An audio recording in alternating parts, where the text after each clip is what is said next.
गुरप्रीत सिंह की हत्या का मामला, डीजीपी ने प्रेस कॉन्फ्रेंस की। सुखप्रीत सिंह ने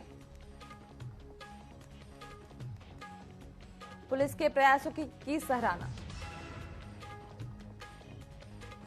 अमृतसर में गुरु रामदास जी की मनाई गई जयंती, नगर कीर्तन में की हेलीकॉप्टर से पुष्प वर्षा, श्रद्धालुओं ने गुरु के घर को सजाया।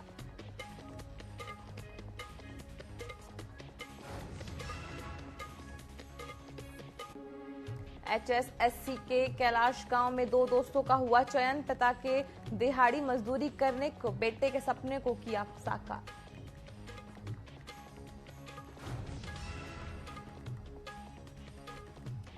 करनाल में प्रदूषण बढ़ने का मुख्य कारण बन रहा पराली, सुप्रीम कोर्ट और सरकार की सख्ती, पराली जलाने वाले किसानों पर होगी कार्रवाई।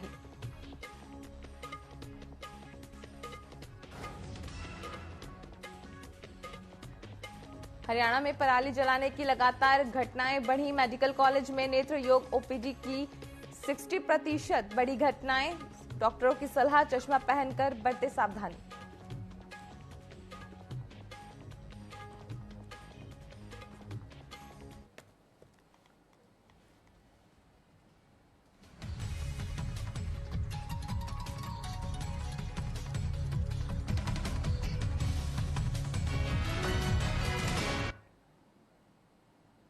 नमस्कार, न्यूज अपडेट में आप सभी का स्वागत है। मैं हूं आपके साथ मधु पोपटानी। रुक करेंगे खबरों का, जहां मुख्यमंत्री नायाब सिंह सैनी ने चंडीगढ़ में नवगठित मंत्रिमंडल की पहली बैठक की अध्यक्षता करने के बाद प्रेस वार्ता को संबोधित किया। इस दौरान उन्होंने कहा कि प्रदेश सरकार किसानों की खरीफ फसलों का एक एक दाना एमएसपी पर खरीदने के लिए प्रतिबद्ध है। चालू खरीफ फसल सीजन के दौरान धान और बाजरे की खरीदी न्यूनतम समर्थन मूल्य पर की जा रही है और अब तक मंडियों में 30 लाख मैट्रिक धान की आवक हुई है, जिसमें से 35,55,319 मैट्रिक धान की खरीदी एमएसपी पर की जा चुकी है। अन्नदाता की फसल का एक एक दाना एमएसपी के ऊपर खरीदने का काम हमारी सरकार करेगी, प्रतिबद्ध है। हम एक एक दाना खरीदने के लिए प्रतिबद्ध हैं। हमने ये कहा है कि 17% से नमी धान के हर दाने को खरीदने का काम एमएसपी के ऊपर हमारी सरकार कर रही है। कोई भी ऐसा किसान, हमने ये आदेश आज दिए हैं, 17 या 17 से कम कोई भी ढेरी मंडी में दिखाई नहीं देगी। सीएम नायब सिंह सैनी ने हरियाणा के 24,000 युवाओं को रोजगार पत्र प्रदान किया। कुरुक्षेत्र जिले की रिंकू कुमारी ने बताया कि उन्होंने अपनी तैयारी की और बिना किसी खर्चा या पर्चा के सीनियर साइंटिफिक असिस्टेंट ऑफिसर की नौकरी हासिल की। मुख्यमंत्री ने शपथ ग्रहण से पहले 24,000 युवाओं को नौकरी देने का वादा किया था, जिसे अब पूरा कर लिया गया है। इस सफलता से युवाओं में खुशी और उत्साह का माहौल है। मेरा नाम रिंकी। क्या बताएंगे, कल सरकार ने नौकरी दी, इसमें आपका भी सिलेक्शन हुआ? यस सर, मेरा सिलेक्शन हुआ है आरसेक डिपार्टमेंट में, सीनियर साइंटिफिक असिस्टेंट की एक पोस्ट थी सर। हाँ, तो उस पर मेरा सिलेक्शन हुआ है। बहुत ही खुशी का माहौल है। आज मुझे ही नहीं, पूरे हरियाणा के युवाओं को, 24,000 युवाओं को जो नौकरी मिली है, सभी बहुत खुश हैं। वहीं कांग्रेस पार्टी में इस्तीफों का सिलसिला लगातार जारी और अब कैप्टन अजय यादव ने भी पार्टी छोड़ दी है। कांग्रेस नेता शमशेर सिंह गोगी ने इस पर चिंता जताई और कहा कि उन्हें नहीं पता था कि कैप्टन ने क्यों इस्तीफा दिया।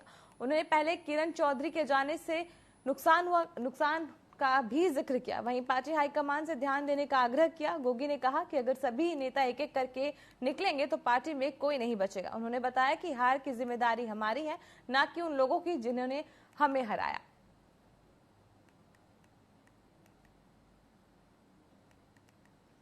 देखो, कैप्टन साहब सीनियर आदमी है और दुखद बात है अगर उन्होंने इस्तीफा दिया है।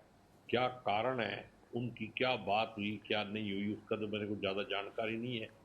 लेकिन एक एक करके पहले किरण चौधरी जी गई तो कितना बड़ा नुकसान हुआ। तो पार्टी हाईकमांड को भी और जो स्टेट लीडरशिप है उनको भी अपने कार्यकलाप पे विचार करना चाहिए। अगर एक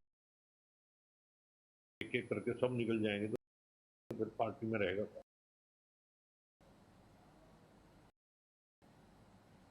गुरदासपुर के अनाज मंडियों में फसल की खरीदी न होने से किसानों में तक उनकी मांगे पूरी नहीं होती, वो इसी तरह प्रदर्शन जारी रखेंगे।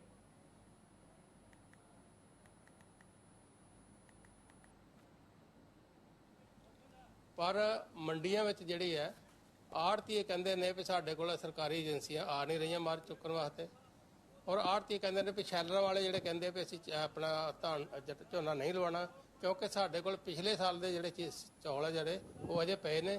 ਜਿੰਨੀ ਦੇਰ ਤੱਕ ਉਹਨਾਂ ਦੀ ਚੁਕਾਈ ਨਹੀਂ ਹੁੰਦੀ ਸਾਡੇ ਕੋਲ ਥਾਂ ਨਹੀਂ ਬਣਦਾ ਉਨੀ ਦੇਰ ਤੱਕ ਅਸੀਂ ਮਾਲ ਨਹੀਂ ਲੈਣਾ। ਇਸ ਕਰਕੇ ਇਸ ਵੇਲੇ ਘੱਟੋ ਘੱਟ 45,000 ਕਰੋੜ ਦਾ ਝੋਨਾ ਜਿਹੜਾ ਉਹ ਮੰਡੀਆਂ ਵਿੱਚ ਤੇ ਖੇਤਾਂ ਵਿੱਚ ਜਿਹੜਾ ਰੁਲ ਰਿਹਾ, ਕਿਉਂਕਿ ਇਹ ਜਿਹੜਾ ਪੰਜਾਬ ਤੇ ਕੇਂਦਰ ਸਰਕਾਰ ਜਿਹੜੀ ਹੈ ਇਹ ਜਾਣ ਬੁੱਝ ਕੇ ਜਿਹੜਾ ਸਾਰਾ ਕੁਝ ਕਰ ਰਹੀ ਹੈ, ਕਿਉਂਕਿ ਉਹ ਚਾਹੁੰਦੀ ਹੈ ਕਿ ਜਿਹੜੇ 3 ਖੇਤੀ ਕਾਨੂੰਨਾਂ ਦੇ ਵਿੱਚ ਇੱਕ ਕਾਨੂੰਨ ਜਿਹੜਾ ਹੈਗਾ ਕਿ ਮੰਡੀਕਰਨ ਦਾ ਕਾਨੂੰਨ ਜਿਹੜਾ ਖਤਮ ਕਰਨਾ, ਜਿਹਦੇ ਵਿੱਚ ਵਿਚੋਲੇ ਖਤਮ ਕਰਨੇ ਨੇ ਤੇ ਕਿਸਾਨ ਸਿੱਧੇ ਜਿਹੜੇ ਨੇ ਪ੍ਰਾਈਵੇਟ ਪਲੇਅਰਾਂ ਕੋਲ ਜਾਣ, ਉਹਨੂੰ ਲਾਗੂ ਕਰਨ ਦੀ ਦੁਬਾਰਾ ਕੋਸ਼ਿਸ਼ ਕੀਤੀ ਜਾ ਰਹੀ ਹੈ। ਇਹਦੇ ਲਈ ਕੇਂਦਰ ਸਰਕਾਰ ਜ਼ਿੰਮੇਵਾਰ ਹੈ, ਜਿਨੇ ਸਮੇਂ ਸਿਰ ਜਿਹੜਾ ਪੰਜਾਬ ਦੇ ਖਰੀਦੀ ਜਿਹੜੀ ਹੈ ਸ਼ੈਲਰ ਸਨਅਤ ਕੋਲੋਂ चौल नहीं चुके हैं। वहीं करनाल के कर्ण विहार इलाके में शुक्रवार देर रात बदमाशों ने शराब के ठेके को अपना निशाना बनाया और गन पॉइंट पर लूट की वारदात को अंजाम दिया। वहीं इस वारदात के बाद इलाके में सनसनी फैल गई है। वहीं सूचना पर सेक्टर 32 और 33 थाना पुलिस सहित सीआईए की टीम मौके पर पहुंची और लूट की वारदात शराब के ठेके पर लगे सीसीटीवी कैमरे में कैद हो गई। शराब ठेकेदार की शिकायत पर पुलिस ने मामला दर्ज कर नकाबपोश बदमाशों की तलाश शुरू कर दी है।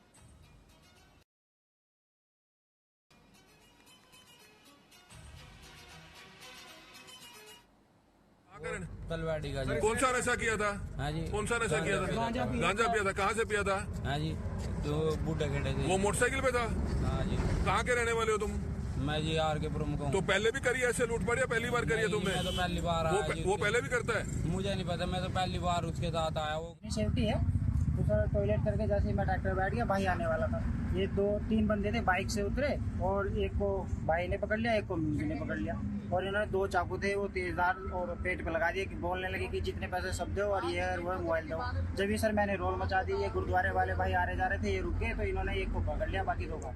नशे ने खराब कर दिया युवा पीढ़ी को? गांजे ने जी खराब कर दिया जिनको जी, लोगों को सुखे नशों ने जी। हमने जी फोन करा जी, आपको जी देखा जी, पुलिस वालों को बुलाया जी फोन करके। ये तो कुछ भी कर सकते थे। हाँ जी, ऐसे तो जी किसी को भी जी थियोरेटिकली करना ही वो ही होगा जी। वहीं जलंधर में कुल्हड़ पिज्जा कपल के मामले में बाबा बुढ़ा दल के मान सिंह जत्थोपंथियों के साथ सीपी दफ्तर पहुंचे।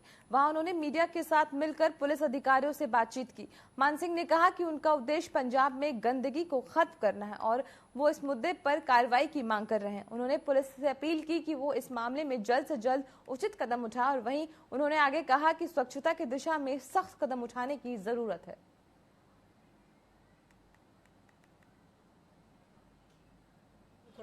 भाई वेखो बार बार आप एको सवाल का जवाब देंगे चंगे नहीं लगते।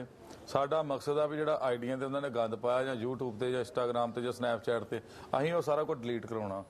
ठीक है, जे उन्हें सिर ते पग रखनी है जे नहीं रखनी साडे लो भावें पुलिस प्रशासन सारा सद ले ते सारिਆਂ ने सद के विच साडे नाल गल कर ले भी मैं भाई गंद पाउणा ते असीं कहांगे भाई फिर पग साडी मोड़ दे, साडे लो नंगा हो के नच, सानू कोई मतलब नहीं तेरे नाल। ठीक है, पर जे सिर ते पग रख के गंद पाया असीं थाने च खलो के गल कह रहे हैं, अंदरों तू लेना किन्ने दे लिखूगा। अंबाला पहुंचे कैबिनेट मंत्री विपुल गोयल का अंबाला प्रशासन और भाजपा कार्यकर्ताओं ने जोरदार स्वागत किया। इस दौरान मीडिया से बातचीत करते हुए विपुल गोयल ने कहा कि तीसरी बार हरियाणा में कोई भी सरकार रिपीट करना इतिहास की बात है। इसके लिए उन्होंने अंबाला की जनता का धन्यवाद किया और कहा कि जिस विश्वास से जनता भाजपा की सरकार लाई है वो उन सभी उम्मीदों पर खरा उतरेंगे। जो फैसले संकल्प पत्र में लिखे हैं वो सभी पूरे किए जाएंगे।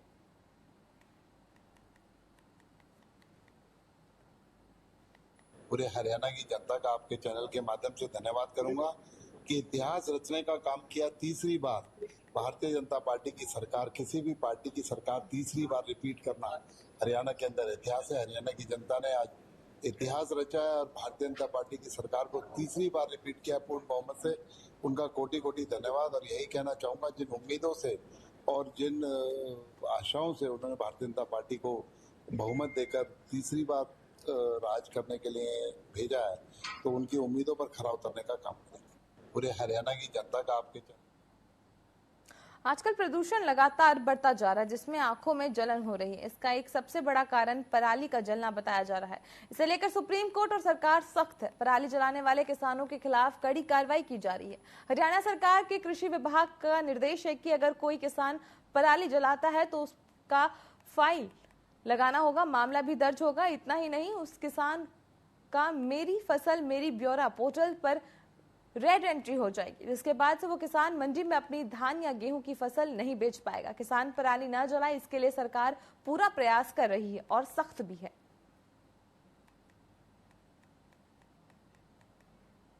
जिला करनाल में अब तक 57 मामले आए हैं, जिसमें से 9 किसानों पर FIR दर्ज करवाई गई है। इसके अलावा 37 मामले ऐसे हैं जहां हमने पेनल्टी रिकवर की है।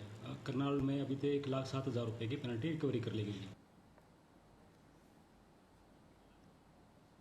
हरियाणा के कैबिनेट मंत्री अनिल विज का बयान सामने है, जिसमें उन्होंने कहा कि हमारी सरकार बन गई है और अब सबसे पहले जो नागरिकी अस्पताल में एस्केलेटर लगाया गया उसका उद्घाटन सोमवार को किया जाएगा। वहीं उन्होंने फिर से अधिकारियों को चेतावनी देते हुए कहा कि कहां है ये, यहाँ वही अधिकारी रहेगा जो काम करेगा। साथ ही कांग्रेस पर भी इन्होंने निशाना साधा।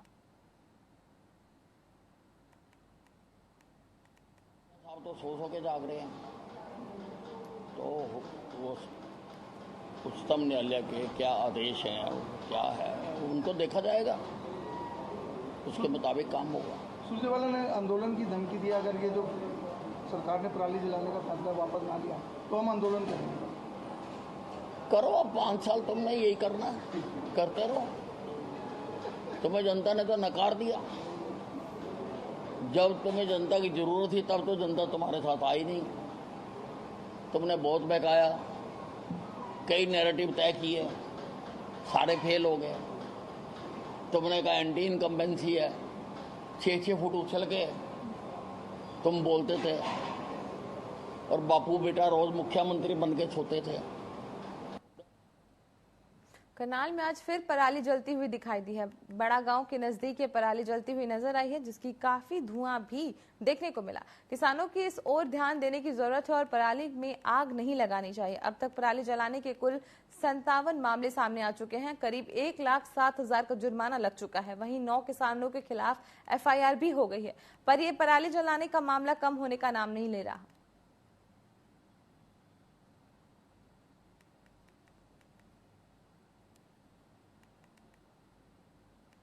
जिला करनाल में अब तक 57 मामले आए हैं, जिसमें से 9 किसानों पर FIR दर्ज करवाई गई है। इसके अलावा 37 मामले ऐसे हैं जहां हमने पेनल्टी रिकवर की है। करनाल में अभी तक 1,07,000 रुपये की पेनल्टी रिकवरी कर ली गई है। हरियाणा सरकार ने महेंद्रगढ़ जिले के लगभग 1950 युवाओं को ग्रुप सी और ग्रुप डी की नौकरियों में सफलतापूर्वक नियुक्त किया है। इस सफलता से क्षेत्र में सरकार की प्रशंसा हो रही है, जबकि युवाओं में एक खुशी का माहौल बना हुआ है। ये नौकरियां पाने वाले युवा अपनी मेहनत और प्रयासों के बाद अब सरकारी सेवा में शामिल हो चुके हैं। नेताओं ने भी इस मौके पर युवाओं को मिठाई खिलाकर बधाई दी और उनके उज्जवल भविष्य की कामना की।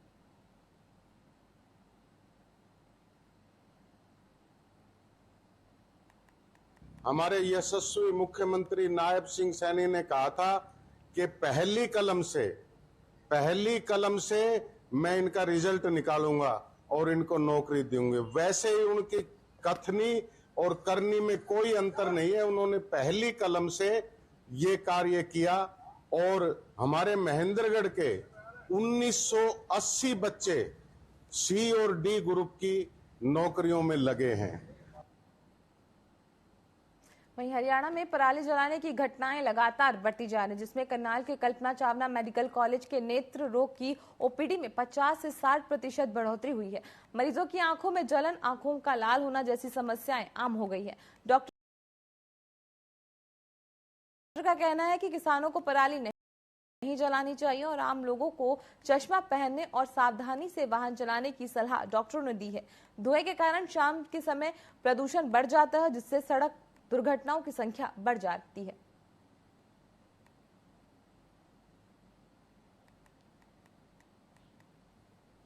बिल्कुल, जब से ये पराली वगैरह जब से जलानी शुरू करी गई है तो ये जो शाम को धुआं और प्रदूषण हो जाता है, इसकी वजह से जनरल प्रॉब्लम्स तो बढ़ ही रही हैं, लेकिन खासकर आँख के जो प्रॉब्लम्स हैं उसकी वजह से हमारी ओपीडी बहुत ज़्यादा बढ़ गई है।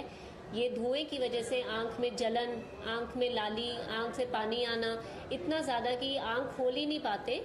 ये शायद आप भी ये महसूस कर रहे होंगे, ये प्रदूषण की वजह से बहुत ज़्यादा हो रहा है। इसकी वजह से हमारी ओपीडी में एलर्जी, ये जो धुएं से है इसकी एलर्जी के पेशेंट्स बहुत ज़्यादा बढ़ गए हैं। बहुत ज़्यादा हम इसके लिए ये कहते हैं कि ये पराली जो है बहुत ज़्यादा नुकसानदायक है आँखों के लिए, और जितना हो सके इंडोर्स रहें। पंथक संगठनों से जुड़े युवक गुरप्रीत सिंह हरी की हत्या मामले में पंजाब के डीजीपी ने प्रेस कॉन्फ्रेंस की।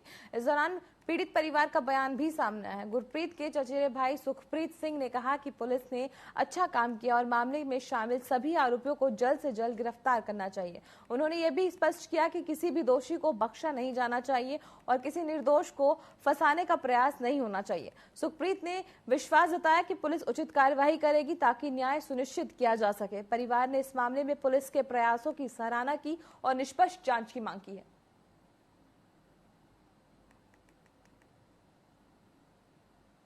ਹਾਂਜੀ ਠੀਕ ਹੈ। ਉਹ ਜਿਹੜੇ ਅਸੀਂ ਇਲਜ਼ਾਮ ਲਾਏ ਸੀਗੇ ਉਹ ਧਮਕੀਆਂ ਜਿਹੜੀਆਂ ਸਾਨੂੰ ਦਿੱਤੀਆਂ ਗਈਆਂ ਸੀਗੀਆਂ ਉਹਨਾਂ ਦੇ ਬੇਸਿਸ ਤੇ ਲਾਏ ਗਏ ਸੀਗੇ।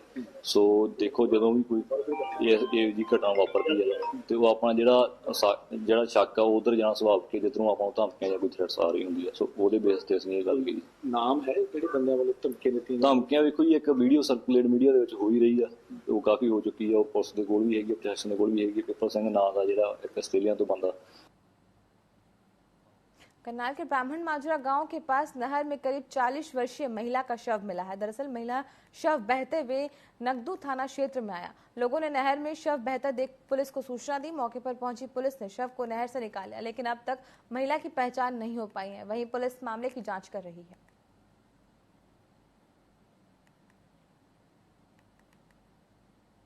किसी काम के लिए कुरुक्षेत्र की तरफ जा रहे थे तो उन्होंने मैसेज दिया था कि नहर के अंदर एक लवारिस लाश जो करनाल की तरफ जा रही है, जिसकी सूचना मिलते ही तुरंत टीम के साथ यहाँ पर पहुंचे अंग्रेज, बॉबी, बलविंदर जी के साथ। और उसके बाद डायल 112 को मैसेज दिया गया और अगले 10 मिनट में SHO साहब निकदू और डायल 112 की तमाम पुलिस की टीमें भी यहाँ पर पहुँच चुकी हैं। और शव के बारे में जानकारी दे दे, 42 साल के आसपास इनकी उम्र है। लाल कलर का लाइनिकदार इन्होंने सलवार और कमीज डाला हुआ है, दोनों हाथों में एक एक चूड़ी है। और मैं तो यही अपील करूंगा कि आप शेयर करें। कैलाश गांव के दो दोस्त राम तिलक और कपिल ने जीवन में कई बार असफलताओं का सामना किया, लेकिन उन्होंने कभी हार नहीं मानी। राम तिलक, जो कि अपने परिवार का बड़ा बेटा है और कई परीक्षाएं दी हैं और एक नंबर से रह जाना या हाइट के कारण बार बार असफल होता रहा। हाल ही में उसने HSSC के क्लर्क के पद पर सफलता हासिल की, जिसने घर में खुशी का माहौल है। दूसरी ओर कपिल ने भी मेहनत की और कई बार असफलताओं का सामना किया। अंततः उसके स्वास्थ्य विभाग में क्लर्क पद पर चयन किया गया है। दोनों ने सरकार का धन्यवाद किया और युवाओं को प्रेरित किया कि मेहनत का फल अवश्य मिलता है। उनकी कहानी मेहनत और संघर्ष की मिसाल है।